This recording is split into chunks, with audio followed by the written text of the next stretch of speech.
हरि ओम आत्मीय भक्तजनों सप्रेम जय श्री हरि। ओम ऐं ओम माँ सरस्वती। ओम नमो भगवते वासुदेवाय। श्री वासुदेव श्री विष्णु। आज मैं गीतावाणी की कड़ी में आपको ले चलता हूँ श्रीमद् भगवत गीता के अष्टादश अध्याय यानी 18वें अध्याय से 18वें अध्याय में मात्र विवेचना करूंगा। आज सिर्फ 66 श्लोक की। 66 श्लोक जीवन का वह मंत्र है, जीवन का वह कुंजी है जो भगवान से मिला देगा और भक्ति का सही तरीका बतलाता है। श्रीमद् भगवत गीता के 18वें अध्याय का 66वां श्लोक, जो इस 66 श्लोक पर चलेगा वही भगवान को पाएगा और दुनिया में कोई व्यक्ति भगवान को नहीं पाएगा। भगवान अर्जुन से कहते हैं 66वें श्लोक में क्या कहते हैं, सो ध्यान से सुनिए। मात्र एक श्लोक आपके जीवन को बदल देगा, गौर से सुनिएगा। सर्वधर्मान परित्यज्य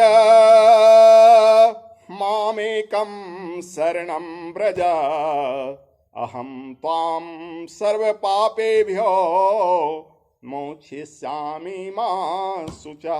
बहुत इंपॉर्टेंट श्लोक है, जो अपने जीवन में उतारेगा वो भगवान को पालेगा। सर्वधर्मान यानी सभी धर्मों को और सभी कर्मों को त्याग कर तू केवल मुझ सर्वशक्तिमान ऑलमाइटी पावर भगवान श्री कृष्ण कहते हैं सर्वाधार परमेश्वर की शरण में आ जा। मैं तुझे संपूर्ण पापों से मुक्त कर दूंगा, तू शोक मत कर। बस यह गीता का लास्ट में यानी 18वें अध्याय में 66वें श्लोक में भगवान की प्रमुख उद्घोषणा है। जो भगवान को पाना चाहता है वो सभी धर्मों को त्याग दे, सभी कर्तव्य अकर्तव्य को त्याग कर भगवान की शरण में आ जाए। आज का युग और वर्तमान युग जो है, वर्तमान प्रेक्ष्य में भक्ति इतनी गंदी हो गई है जो देखने को मिलता है, इसलिए भगवान नहीं मिलते हैं। अब बोलो भक्ति कैसे गंदी हो गई है? भक्ति उसे कहते हैं जो एकेश्वरवाद की ओर ले जाए, जो भगवान का परब्रह्म एक स्वरूप को ध्याए, अनेक रूप को न ध्याए। आज के भक्त कभी साईं बाबा को ध्यान देते हैं, कभी कबीर बाबा को ध्यान देते हैं, कभी अन्य बाबा को ध्यान देते हैं। जिसके शरण में जाते हैं उनको कहते हैं कि तू ही परमेश्वर है, तू ही परमेश्वर है। लेकिन गीता यह नहीं सिखलाती है। गीता सिखलाती है तुम सभी कर्मों को त्याग कर, सभी धर्मों को त्याग कर, हे अर्जुन मेरी शरण में आ जाओ तो मैं तुम्हें पार लगा दूंगा, तुम्हें परमेश्वर से मिला दूंगा। सच्चा भक्त वही है जो भगवान का एक स्वरूप जिसको भी भजे, एक रूप को भजे। जैसे व्यभिचारी पुरुष, जो गंदे विचार वाले पुरुष होते हैं, वो अपने पत्नी के सिवा अन्य पत्नियों में, अन्य नारियों में पत्नी के स्वरूप देखते हैं। जो सद्विचारी पुरुष होते हैं अन्य नारियों को माता के रूप देखते हैं। जो व्यभिचारिणी स्त्रियां होती है वो अन्य पुरुषों में पति का रूप देखती है। और जो नारी जिसको कहते हैं पतिव्रता, वो अपने पति को परमेश्वर मानती है और अन्य पुरुषों को देवतुल, पितृतुल, भाई तुल देखती है।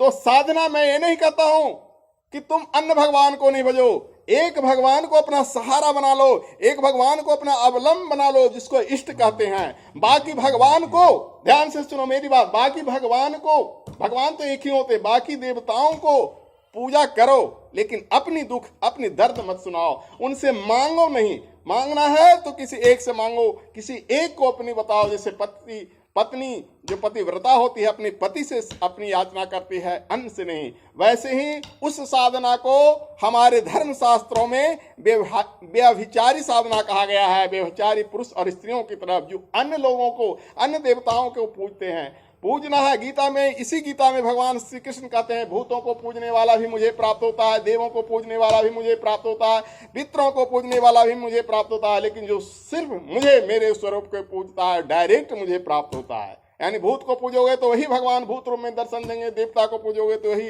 अन्य देवता के रूप में दर्शन देंगे। तो क्यों नहीं वासुदेव जगत सर्वम, यानी पूरी सृष्टि इस वासुदेव यानी विष्णु के रूप में है, तो क्यों न हम विष्णु भगवान को ही पूजे। वही सृष्टि के सर्वाधार हैं और ही परमेश्वर हैं।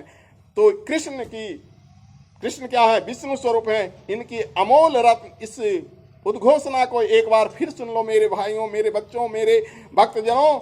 भगवान क्या कहते हैं? सर्वधर्मान परित्यज्य मामेकम शरणं व्रज अहम त्वाम सर्वपापेभ्यो मोक्षयिष्यामि मा शुचा। अगर तुम सभी धर्मों को त्याग कर मेरी शरण में आ जाओगे तो मैं वादा करता हूँ, प्रतिज्ञा करता हूँ कि तुम्हें सभी पापों से मुक्त कर दूंगा। बोलो जय श्री हरि कृष्ण भगवान की जय। हरि ओम।